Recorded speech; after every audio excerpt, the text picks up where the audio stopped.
Добрый вечер. Анекдот про Наташу Ростову.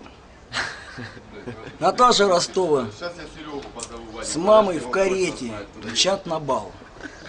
Представляете, бездорожье, проселочная дорога. Представляете, деревянные колеса, карета. Наташа с мамой в карете мчат на бал, разукрашены, в белых платьях, такие все. Мчат на бал. И в карете, они хуярят. Мама кричит кучеру, говорит, кучер, говорит, нельзя, говорит, побыстрее, говорит, мы на бал опаздываем. Да базару нет, хуй. Пиздал. Карете, хуй, дочка такая, мама, что такое пизда? Она, хуй, дочка.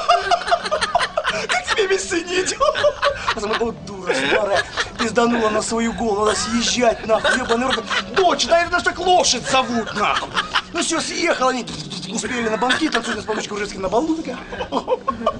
И говорит ему, говорит, поручик, а у вас, говорит, есть пизда? Он, Наташа, ты что, дура, что ли?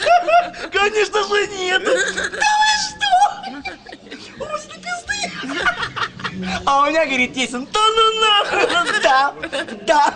А когда, говорит, я по холке, говорит, глажу, она где так...